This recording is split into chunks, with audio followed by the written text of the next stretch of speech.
오늘 말씀 되게 긴데요. 창세기 2장 16절부터 3장 24절까지 말씀인데 읽는 거는 3장 4절 5절 읽고 22절부터 24절까지 말씀 딱 두 번에 걸쳐서 나눠서 읽어보도록 할게요. 자, 먼저 창세기 3장 4절부터 5절 두 절 말씀 함께 읽어볼게요. 자, 시작. 뱀이 여자에게 말하였다. 너희는 절대로 죽지 않는다. 하나님은 너희가 그 나무의 열매를 먹으면 너희의 눈이 밝아지고 하나님처럼 되어서 선과 악을 알게 된다는 것을 아시고 그렇게 말씀하신 것이다. 22절부터 24절. 자, 시작. 주 하나님이 말씀하셨다. 보아라, 이 사람이 우리 가운데 하나처럼 선과 악을 알게 되었다. 이제 그가 손을 내밀어서 생명나무의 열매까지 따서 먹고 끝없이 살게 하여서는 안 된다.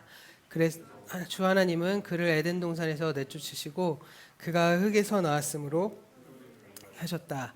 그를 쫓아내신 다음에 에덴 동산의 동쪽에 그룹들을 세우시고 빙빙 도는 불칼을 두셔서 생명나무에 이르는 길을 지키게 하셨다. 네. 오늘 말씀부터 약 한 달까지는 선악과에 대한 이야기를 좀 나눠보려고 합니다. 창세기 둘째 단락에 들어서면서 우리가 읽어온 그 창세기 2장의 이야기는 하나님께서 어떻게 에덴 동산을 창조하셨는지를 설명해 준다면 오늘 읽어본 말씀인 3장부터는 선악과 이야기를 통해서 아담과 하와가 어떻게 에덴 동산으로부터 쫓겨났는지에 대해서 이렇게 나오는 말씀이에요. 그래서 2주 전 정도쯤 말씀드린 것 같은데 창세기의 둘째 단락의 핵심 주제, 중심 주제는 다른 게 아니라 관계였거든요. 관계. 하나님과 사람 사이의 관계, 사람과 사람 사이의 관계, 사람과 자연 사이에 이루어진 이 관계. 그 관계가 보시기에 참 좋았더라라고 하는 게 샬롬이라고 말씀드렸습니다. 이 샬롬이 중심 주제예요. 그렇게 관계라는 어떤 측면에서 보자면 창세기 2장의 주제는 샬롬의 창조라고 볼 수 있고요. 3장의 주제는 샬롬의 상실이라고 볼 수 있습니다. 이것도 전에 말씀드린 적이 있는데 창세기의 에덴 동산은 요한계시록의 새 예루살렘과 닮은 점이 엄청 많다고 말씀드린 거 혹시 기억하시나요? 이 창세기 2장 10절 이하에서 에덴에서 발원하는 4개 강에 대해서 말하고 있는데 요한계시록 22장에 등장하는 이 새 예루살렘에서는요 하나님의 보좌로부터 생명수의 강이 발원해서 막 흐릅니다. 또한 창세기 2장 9절을 보면 에덴 동산 한 가운데 생명나무가 있다고 기억하시죠? 그런데 계시록 22장 2절을 보면 아니 괜찮아요. 보면 새 예루살렘을 흐르는 생명수의 강 양쪽에 생명나무가 서 있습니다. 그러니까 비슷하죠? 창세기의 말씀, 새 예루살렘의 에덴 동산과 새 예루살렘의 말씀이 비슷합니다.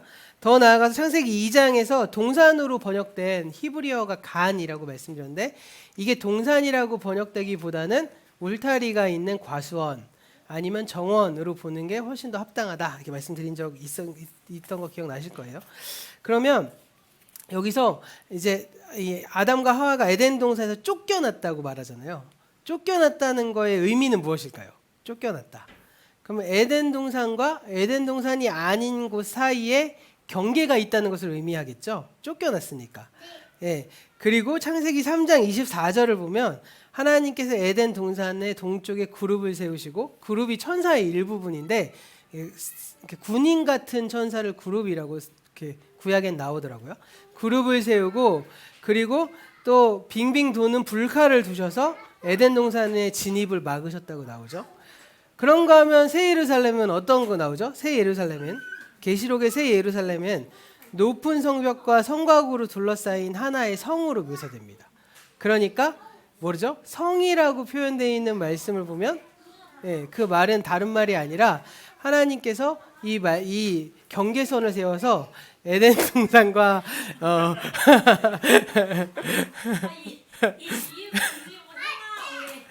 이유가 형아 오래?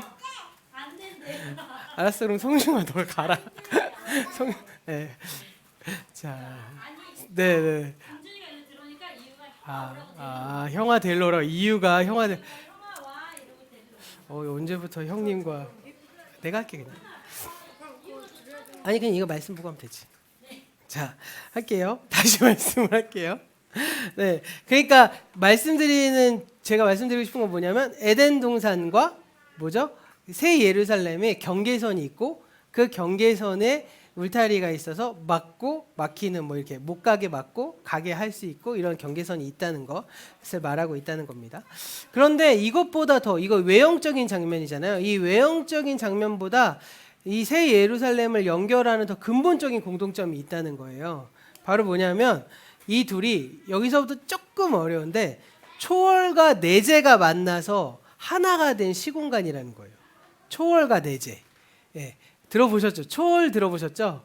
예, 내재 혹시 들어보셨습니까? 이 내재는 한자 그대로 말하면 인간의 한계 내에 있는 걸 내재라고 해요. 예, 그래서 한자로 내재라고 했을 때 내자는 내자, 안으로 들어온다. 내자고요. 재자는 있을 재, 안에 있다라는 거에서 내재라는 뜻이거든요. 그러니까 이걸 이제 백과사전을 찾아보면 어떤 현상, 어떤 성질이 일정한 그 범위 안에 머물러 있고 들어가 있는 게 내재라는 뜻인 거죠. 그러니까 인간은 내재 안에 갇혀 있어요. 왜냐하면 인간은 태어나서 죽을 때까지 이 지구라는 이 시 공간 안에 갇혀서 그냥 생존했다 소멸되는 거라고 생각하잖아요. 그러니까 한계와 범위가 있는 거죠. 그러니까 내재 안에 있는 게 인간의 삶의 모습이라는 겁니다. 그럼 그와 반대가 바로 초월이죠. 예, 초월은 그 내재의 한계를 벗어났다는 걸 초월이라고 해요. 그러니까 정리해 보면 내재의 한계 이게 무슨 뜻이죠? 이 내재는 한계가 당연히 있겠죠. 이 내재의 한계라는 건 내 인식과 감각의 한계라는 거죠. 예. 그래서 내가 만질 수 있고 느낄 수 있고 냄새 맡을 수 있고 오감, 육감 이 감각의 한계를 벗어나면 사람은 사실은 이걸 못 느껴요. 그러니까 우리가 막 초음파 이런 거 소리가 있다고 얘기는 하는데 우리는 못 느끼잖아요. 예, 그런 것처럼 우리가 우리 안에서 내가 가지고 있는 것의 한계를 벗어나기 시작하면 우리는 있어도 못 보는 거죠. 그렇기 때문에 인간은 초월자이신 하나님을 볼 수가 없는 겁니다.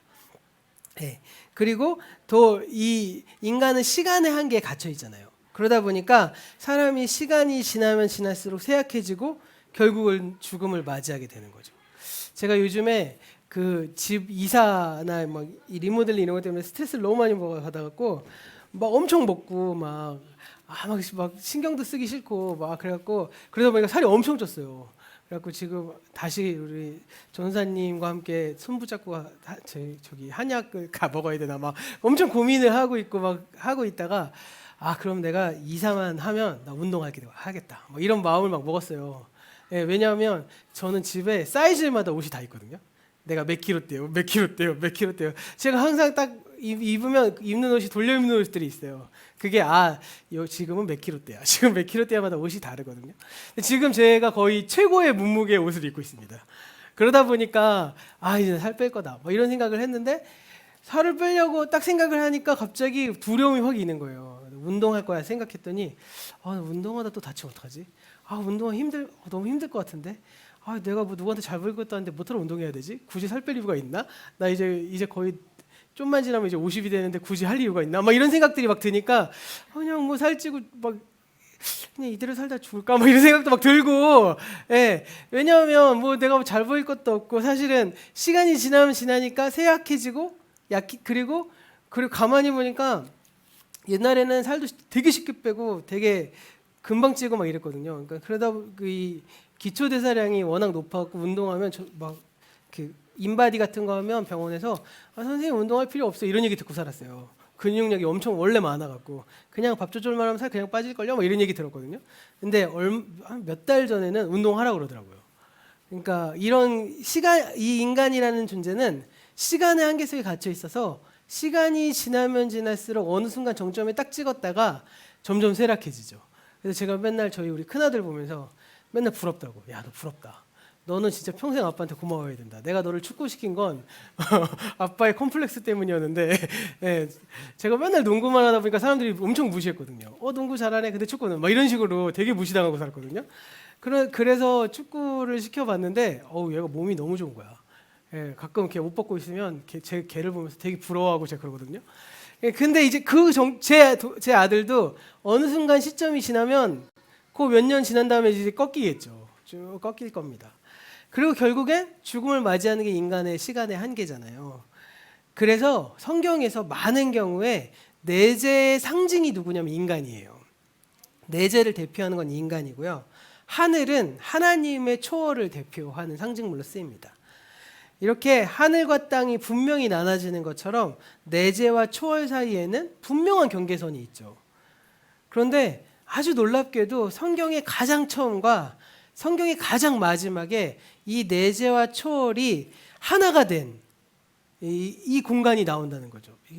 저희 인간의 말로는 이 시간과 공간으로밖에 설명을 못해서 좀 애매하긴 한데 이 공간이 나오는데 그곳이 어디냐? 바로 창세기에 처음 에덴 동산이 나오고 요한계시록의 마지막에 새 예루살렘이 나온다는 거죠.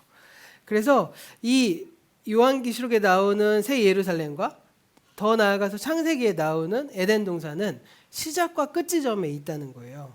그래서 내재의 한계에 있는 우리로서는 이 에덴 동산과 새 예루살렘은 만날 수 없죠. 시작돼서 끝으로 가니까 그렇게 되는 겁니다.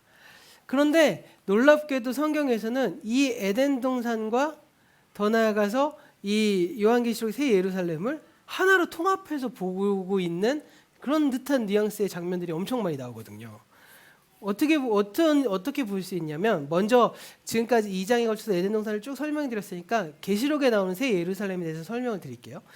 먼저 계시록 21장 2절 말씀이 있습니다. 21장 2절 말씀 한번 살펴보려고 하는데요. 이 말씀 함께 읽어볼게요. 자, 시작.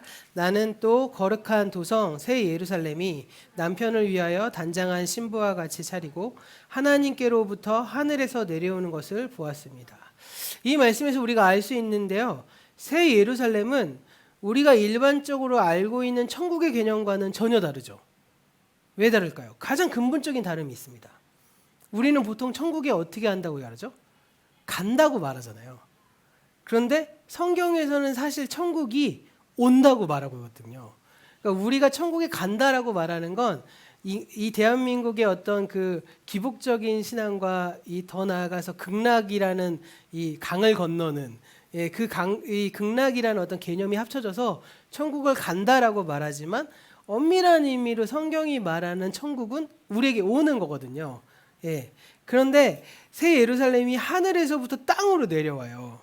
여기 내려온다는 것은 무슨 의미일까요? 방금 설명드렸던 초월이 인간의 내재 속으로 온다는 거죠. 그래서 초월과 내재의 경계가 무너져서 하나가 되는 그 공간으로 설명을 하고 있는 거예요. 설명을 다시 드리면 사람은 하나님을 볼 수 있을까요? 없을까요? 없죠. 왜 없을까요? 하나님은 사람의 감각을 초월해 계시는 분이니까. 그렇죠? 그런데 사람은 내재의 한계 속에 있잖아요. 그런데 하나님은 초월자시니까. 그런데 새 예루살렘에서는 사람들이 하나님을 직접 대면해서 만난다는 거죠. 어떻게 만나나요? 인간이 가서 만나는 게 아니라 하나님이 오셔서 만난다는 거예요.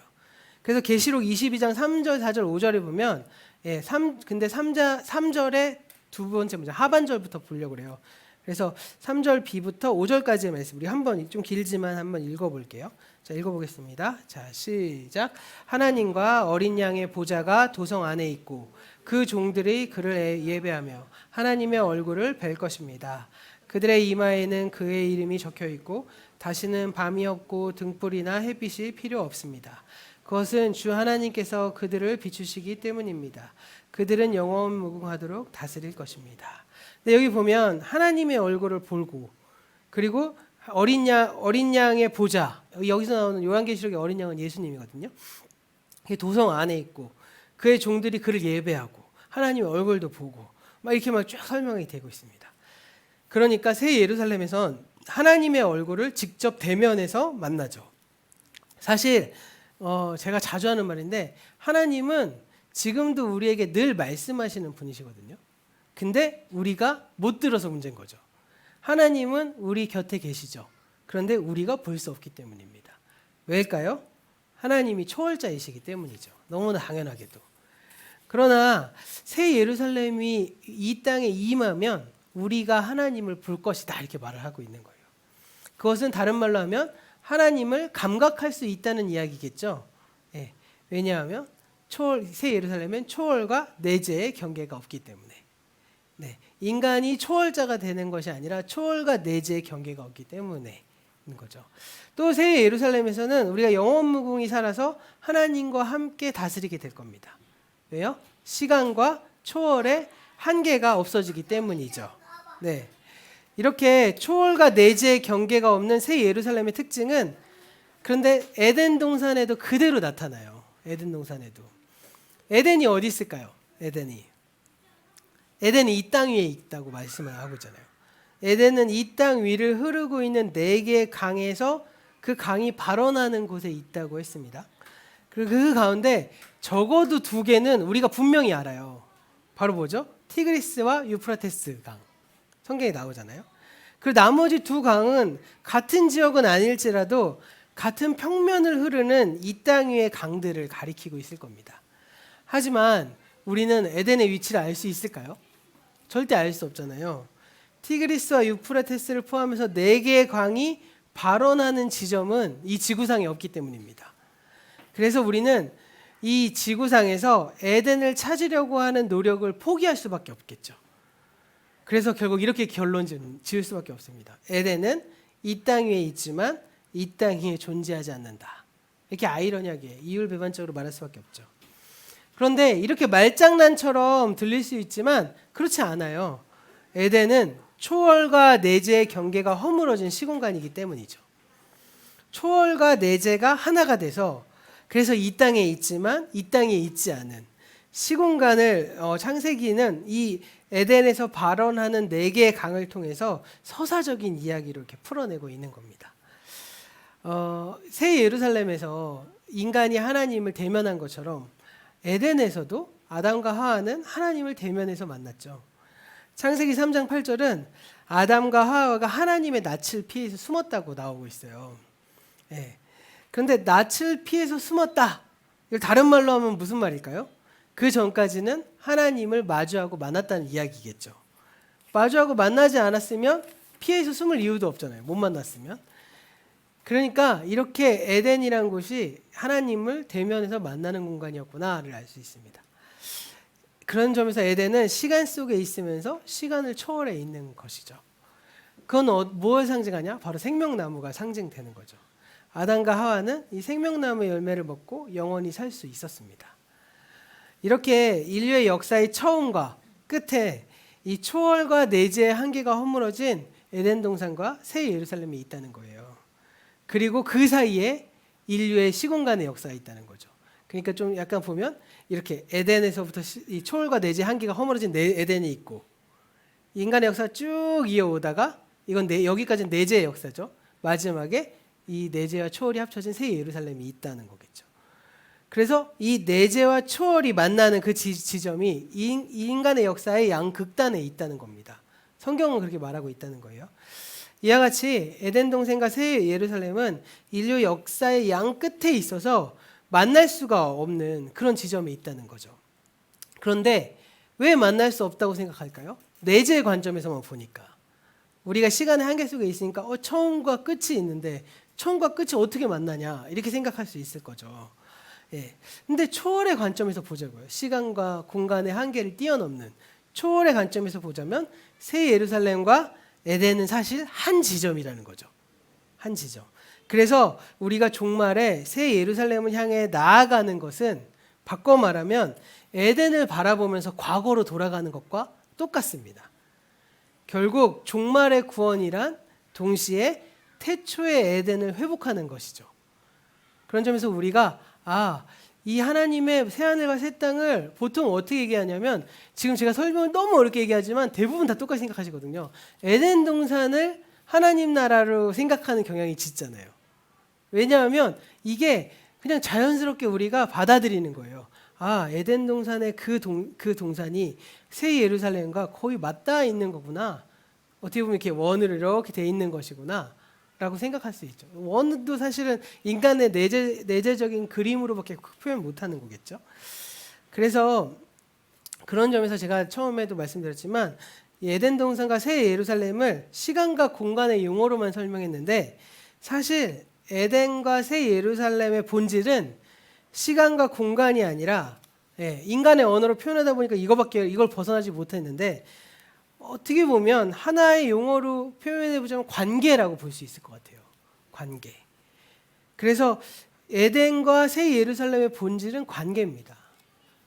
그래서 오늘 우리가 살아가는 이 땅에서도 사실은 우리가 하나님과 어떤 관계를 맺느냐에 따라서 지금 이 삶이 희미하지만 에덴 동산과 같은 삶을 살아갈 수도 있고, 그걸 우리가 미리 맛보는 천국이다 이렇게도 얘기하잖아요.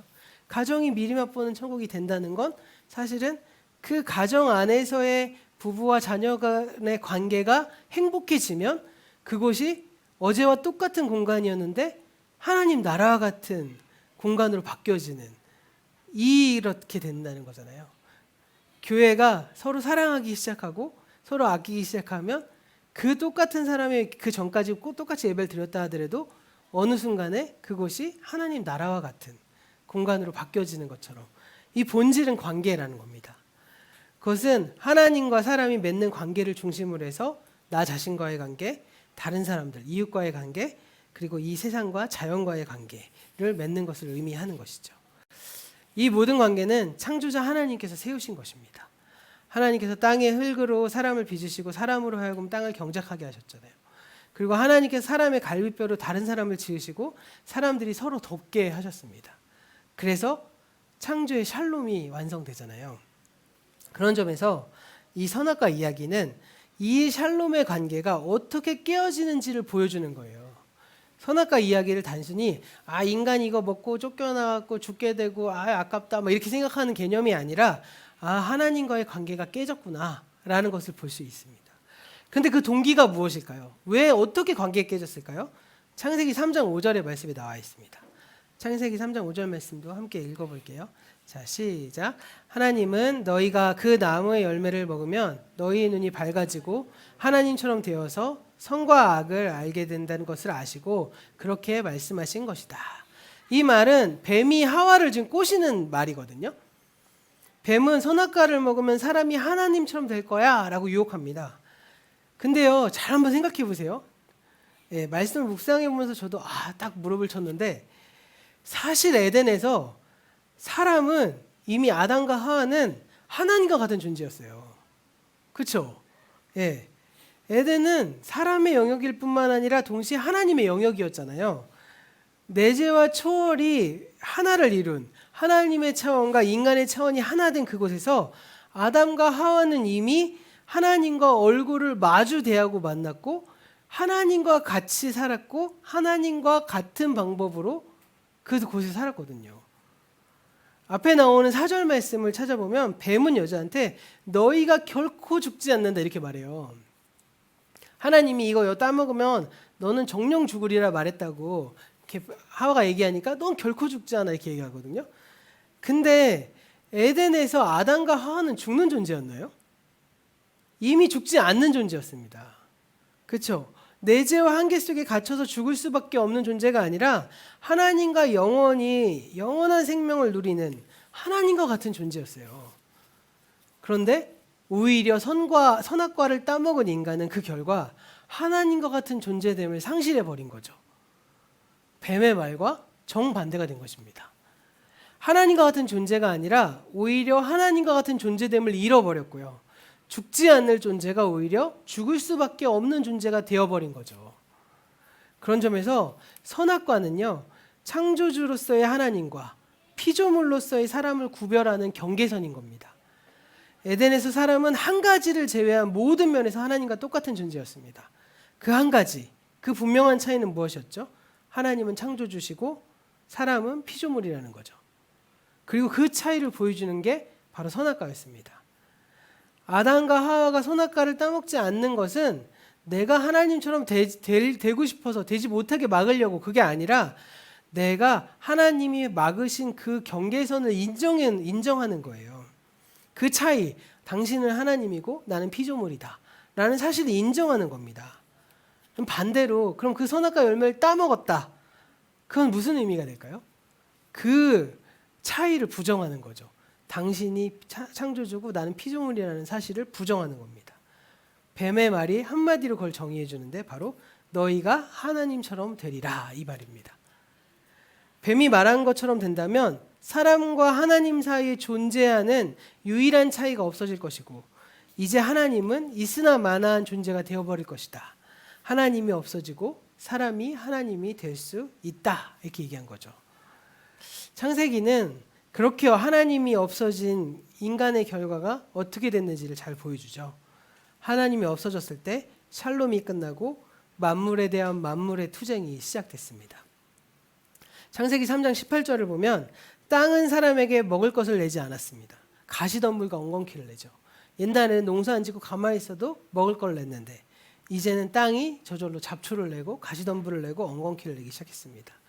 그래서 17절과 19절이 말하는 것처럼 사람은 죽는 날까지 땀을 흘려야 먹을 걸 먹게 된다. 이걸 다른 말로 하면 죽는 날까지 땅과 싸워야 된다는 거죠. 땅과 싸우는 수고를 해야 먹을 것, 소출을 얻을 수 있게 되었습니다. 또 16절 후반부를 보면 사람과 사람 사이의 관계도 대립과 투쟁의 관계로 바뀌거든요. 그래서 말씀에 이런 말씀이 있습니다. 내가 남편을 지배하려고 해도 남편이 너를 다스릴 것이다. 이 말씀 잘못 오해해서 이거 가부장제를 정당화하는 말씀이다 이렇게 생각하는 사람들 많거든요. 근데 그 말씀 아니에요. 정반대의 말씀입니다. 가부장제를 포함해서 사람이 사람을 지배하고 억압하고 착취하는 모든 인류의 현실은 하나님과 관계가 깨어져서 타락한 인간의 현실이다. 그래서 우리 머릿속에는 인간과 인간이 만나면 서로 내가 너보다 서열을 정리해야 돼 마음 편해지고 너 몇 살이야 해야 마음 편해지고 너 몇 학번이야 해야 마음 편해지고 너 고향이 어디야 해야 마음 편해지고 왜요? 사람과 사람이 서로 간에 서열과 계급을 정당화하고 그 다음에 내가 어떻게 보면 종의 관계로 받아들이는 게 편해지고 내면화되는 게 편해지고 이런 어떤 관계들이 시작되는 거죠. 그게 바로 인간의 본 모습이고 그 선악과를 따먹고 난 다음에 하나님의 자리에 하나님을 두지 않고 내가 하나님의 자리로 경계선을 넘어갔을 때 일어나는 현상, 사람과 사람 사이의 관계도 깨어져 버렸다는 것이죠. 그리고 이런 모든 것들, 자연과의 관계도 사람과 사람 사이의 관계도 나 자신과의 관계도 반드시 극복해야 될 현실이 되었다는 걸 지금 창세기는 말해주고 있다는 것입니다. 선악과를 따먹은 후에 일어난 일들은요. 그 모습 그대로 인류의 역사를 그대로 대변해요. 지금까지 인류의 문명은 사람이 점점 하나님의 영향력을 벗어나서 스스로 하나님처럼 되는 방향으로 발전해 오고 있습니다. 지금도 마찬가지죠. 인간의 과학기술이 점점 발달해서 이제는 인간이 하나님의 방식이 아닌 방법으로도 인간이라는 존재를 만들어내기 시작했습니다. 물론 난자와 정자를 이렇게 인공수정을 해야지만 가능한 일이었겠지만요. 그렇지만 그조차도 사실은 하나님이 해야 될 영역을 인간이 하나님처럼 해내가고 있는 과정이 된 것이죠. 그래서 그 결과가 어떻게 됐을까요? 창세기의 관점으로 말하자면 그 결과는 한편으로는 자연의 파괴이고요. 다른 한편은 인류의 경제적, 사회적 양극화가 온 것입니다. 그러다 보니까 가장 먼저 사람과 자연 사이의 샬롬이 상실됐어요. 그런 가운데 인류는 끊임없이 자연과 싸우면서 지구의 자연 환경을 정복하고 파괴해 왔습니다. 그러면서 성경의 말씀으로 정당화했죠. 하나님이 인간을 이 세상을 다스리려고 했다. 그 결과가 어땠습니까? 지금 우리가 잘 아는 것처럼 지금 유럽은 막 40도의 온도를 막 자랑하고 지금 대한민국은 점점 열대 이게 뭐가 하죠? 이게 동남아시아 같은 열대 국가로 변해가고 결국에는 막 그린란드의 빙하가 막 물처럼 막 쏟아지고 불과 10년도 안 된 시기에 제가 저희 전해교회 청년들과 함께 갔던 스위스의 융프라우의 빙하가 다 녹아갖고 이제 땅밖에 안 남았다고 나오고 있습니다. 이런 일들이 지금 너무나 눈앞에서 빠르게 지금 진행돼가고 있잖아요. 근데 그 결과 문명은 발전했을지 모르지만 문명의 혜택은 모든 인류를 위한 것이 되지 못하고 있습니다. 한편에는 문명을 발전시키고 그로 인해서 많은 혜택을 본 사람들이 있지만 반대편에는 문명의 발전에 참여하지도 못하고 문명의 혜택보다는 오히려 피해만 고스란히 입고 있는 사람들이 많이 있죠. 코로나19도 마찬가지 아닐까요? 이 코로나 팬데믹은 인류의 무분별한 개발과 자연 파괴로 인한 것임을 우리가 잘 알고 있습니다. 그런데 정작 이 코로나19의 피해를 가장 많이 보는 사람들은 그 일에 그다지 책임이 없는 사람들이 엄청난 피해를 당하고 있죠. 오히려 그 피해를 일으킨 주범들은 더 빨리 백신을 개발하고 환경을 정비해서 살아남고 있는데 그러지 못한 사람들은 계속적으로 피해를 보고 있습니다. 이러한 현실의 상황 속에서 우리가 다시금 창세기를 바라보면서 우리가 다시 하나님의 관계가 얼마나 심각하게 깨었는지를 우리는 바라봐야겠죠. 그 모든 그 문제의 근원에 하나님과의 관계가 상실되었기 때문에, 제가 보통 말씀드리는 식으로 하면 하나님과 관계가 깨져버렸기 때문에 이런 일들이 발생했구나. 사람은 하나님과 관계에 실패함으로 나 자신과의 관계도 그렇고 이웃과의 관계도 그렇고 자연세계 이 세상과의 모든 맺는 샬롬의 관계가 실패하게 되었구나 라는 것을 우리가 다시 바라봐야 된다는 것입니다. 바로 이러한 현실을 아담과 하와가 에덴 동산으로부터 쫓겨나게 된 이 선악과 이야기를 통해서 인류의 역사가 원형적으로 지금 보여주고 있는 것이죠. 그런데 놀랍게도 오늘의 이야기는 동시에 우리가 어떻게 에덴을 회복할 수 있을지 그 방법을 가르쳐 주는 것이기도 합니다. 그 관계의 상실로 말미암아서 인류가 에덴에서 쫓겨났다면 우리가 에덴을 회복하는 길은 반대로 그 관계를 회복하는 길이기 때문이겠죠. 에덴을 상실한 건 그 상실에 어떻게 상실했는지를 보여주면 어떻게 관계를 회복할지도 나올 수 있게 된다는 것이죠. 우리가 궁극적으로 바라보는 새 예루살렘에서는 이 모든 관계들이 온전히 회복되어서 다시금 창조의 샬롬을 이루게 될 것입니다. 그러나 이와 관련해서 창세기의 모든 창조 이야기로부터 배워야 할 것이 하나 더 있다면 그것은 하나님의 창조는 사람의 참여를 통해 완성되고 있다는 것이죠. 사람의 참여를 통해 하나님과 관계가 깨졌듯이 사람의 참여를 통해 하나님의 관계가 회복될 수 있다는 것입니다. 땅의 창조는 사람의 경작을 통해 완성됐죠. 그리고 사람의 창조는 가까이에서 돕는 사람들의 도움을 통해서 완성됐습니다. 처음에 창조가 그렇게 됐듯이 종말의 구원도 그렇게 될 것입니다.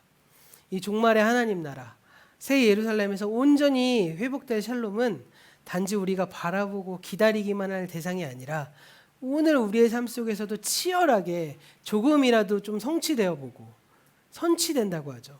그리고 한 걸음 한 걸음 성숙해야 갈 우리 삶의 과제이기 때문인 것입니다.